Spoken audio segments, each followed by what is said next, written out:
Yeah, it started. Hello everyone, we are from Group 19. Our topic is Emirates. I'm Karunya. My group members are Karthik, Jatin, and Manoj. Introduction. On March 25th, 1985, Emirates was established, and on October 25th, 1985, it started flying with two leased planes. Sheikh Ahmed bin, who is still the airline's chairman and CEO, led the airline's founding. The airline the airline was founded by the Dubai government to help the city's expanding tourism and economic sectors. It operates in a variety of industries. Emirates Airline and Dinata Dubai National Air Travel Agency are its two main companies. Next, core business. Emirates Airlines is one of the biggest international airlines in the world and the biggest airline in the Middle East. It serves more than 150 destinations on six continents.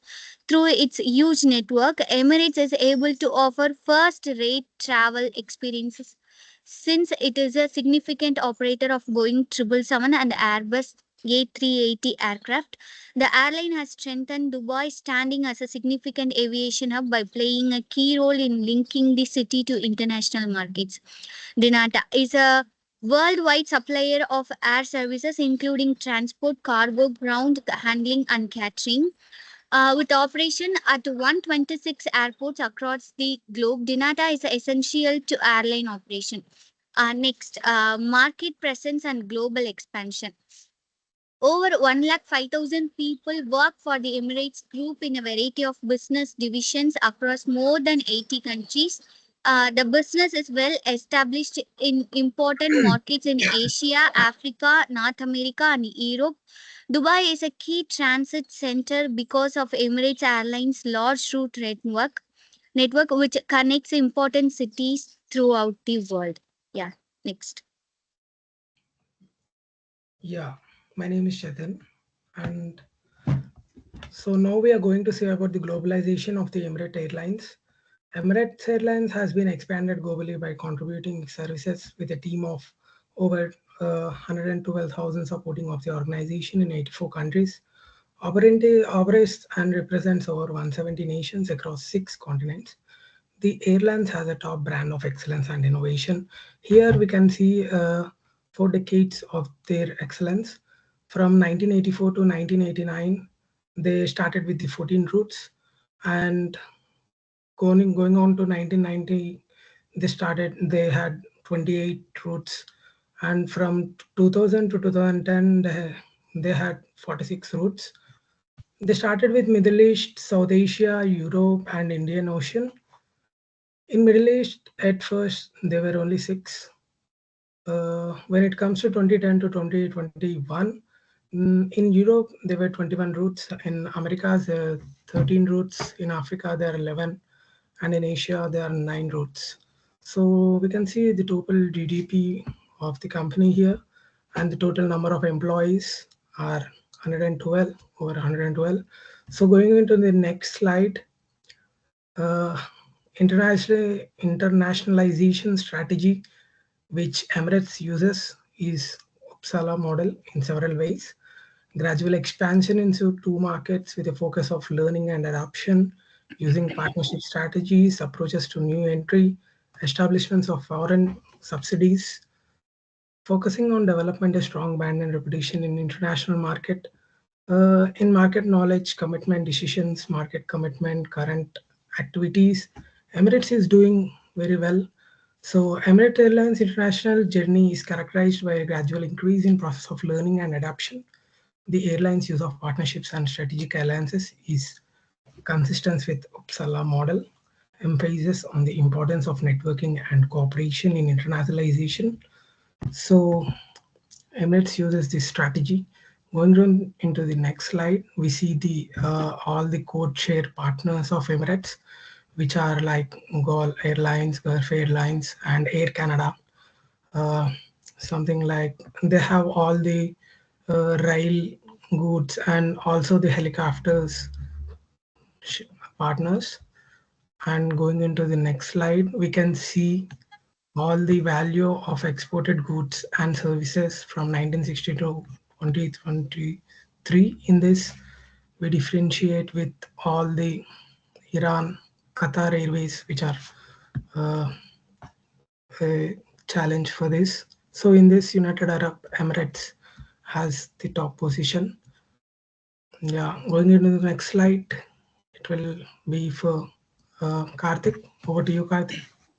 Hi guys, I'm Karthik. So I'll be talking about the challenges that Emirates faced during its internationalization strategies. So coming up with the past challenges, first in the growth stage, Emirates faced a lot of difficulty in fleet expansion because Emirates had to lease flights from ICAO, and the restrictions for a country, a government-backed airline was huge at that time, and mostly there were already a lot of key players in the market who are having a lot of flights acquired from these particular Boeing and Airbus companies, and Emirates had to take the most outdated or maybe the oldest ones in the first beginning of the growth stage in the beginning of the business. And second thing, UAE's government was backing Emirates high time, and 70% of the stake of Emirates was with the UAE government. So the problem with this was because at that time UAE, which had allies with most of the countries but had some kind of depression in political scenarios, made Emirates not to expand their destinations much, and only in the beginning they were able to cover 50 locations across 13 countries, and this also made competition higher for them, and they had to uh, talk with UAE government to make laws more lenient for them to operate in this particular growth stage. Then segmentation. Emirates faced backlashes when it introduced premium segments. So compared to any other competitor, Emirates premium segments was higher in cost and also was under the budget of normal traveling people, or even the middle class, or maybe the upper middle class felt it a bit more on the expensive side compared to any other competitor at that place. So apart from that, the NATAM area, the Northern America and the surrounding areas were already filled with huge competition, and penetrating into this particular market was a huge task for them. But they overcame this particular scenario by introducing new flight routes, shorter flight routes, and since Dubai became a particular hub for business and commercialization, people from the NATAM area and also from the America started moving to Dubai also, which increased Emirates' reputation and also serviceability. And coming to the development stage challenges, brand positioning was the main thing that Emirates was lacking in this particular area, because already, as I told, competition was more, and players like the huge players like Qatar, Etihad were already from the Middle East and had a name in it. But due to UAE's government backup, Emirates was officially an UAE airline, and this made them a bit more reputable in that particular areas where they were facing some challenges. Then digital transformation, they had to spend a huge amount on this particular area, because from ticket booking to virtual seat booking and also other upgrades and everything, they had to spend a lot of in the IT infrastructure side. And market competition also increased day by day, because aviation industry is one of the most successful and booming industries in the current and the past landscape. And here the European Union and NATAM was the main areas of hurdles they faced while penetrating the market. And coming to cultural and regulatory adaptation, so Emirates had a particular sign of being an Middle East or a Gulf airline, and they had a particular streamlined view for the particular Gulf countries. So they had to diversify their strategy of bringing regional languages and regional content for each of their flights, and they had to put announcements in different languages according to the particular countries they were operating in. Then coming to the maturity stage, that is the present challenges are like the market saturation and growth limitations.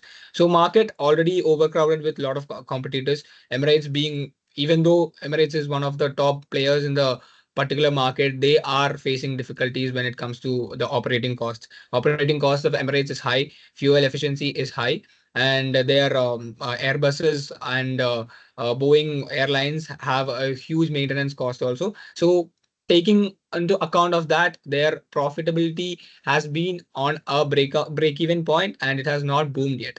And coming to infrastructure constraints came in when Dubai airport was being renovated. When Dubai airport was renovated, the hub has had to be changed to a different location, and this made travel and less destinations. Again, they were cut down from 70% of their locations were limited, and 30% were entirely cut off. Then regulatory and political hindrance, as I told, UAE being strong allies with a lot of Islamic State countries had disruptions with people from the West and also from the other religiously forward countries. And about the future challenges, coming to the future challenges, I will tell that sustainability is the main thing that Emirates will look into, making a cleaner fuel. Then geopolitical instability may cause again problems for Emirates. And coming to hub and evolution structure, already Dubai has been evolutionary forward than any other country, and I hope Dubai will be one of the main areas where Emirates can flourish. Then moving on, this is all just the the roadmap of the news anniversary, and wherever they open the location on the particular anniversaries they have forwarded to. Next, I'll be handing over to Manoj. He will be taking over risk mitigation and timeline of Emirates. Yeah, risk mitigation, it's a diverse into a cargo and other services in addition to passengers flights. So its cost control is fuel hedging and operational inefficiencies reduce costs. So the market expansion is diversing geographics to make markets avoid depending on one regions only. And innovation is continue upgrading fleet and enhancing customer experience. And the timeline, it's Emirates Airlines, one of the world's leading international airline, and it was founded in 1985 and has since grown into a global aviation giant.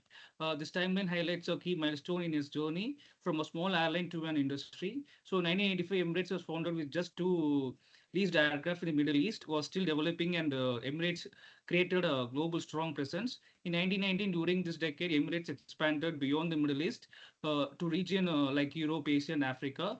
In 2000, a major milestone was the launch of the A380 program. And in 2010, Emirates confirmed its growth, becoming the world's largest international airline. And in 2020, like many airlines, Emirates faced major crises due to COVID-19. And in 2023, a significant step forward sustainably was made with investments in suitable aviation for fuel. Next slide. So, cost of production for Emirates Airlines, as I told, the main hindrance that is coming on the cost side for Emirates was operating cost.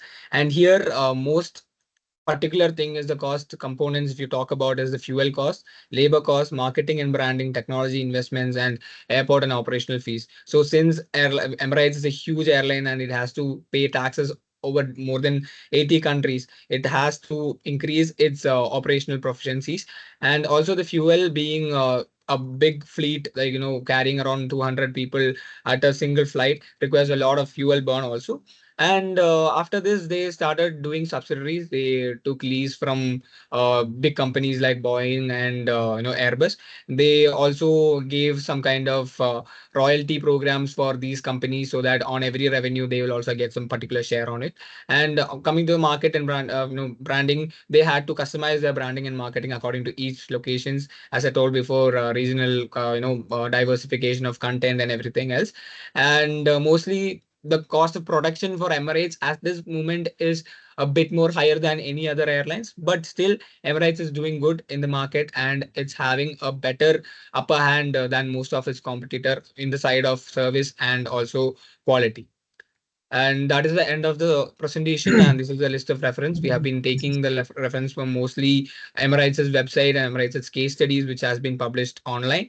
And Emirates has released a lot of journals over the couple of decades. And we have taken most of the number and numerical values from there. And also a well-versed case study from Mr. Watson has given us a brief about how Emirates has overcome all these challenges they faced. Yeah, That's it. Thank you so much. Thank you. Thank you so much. Bro, did you record? Yeah. Did you record?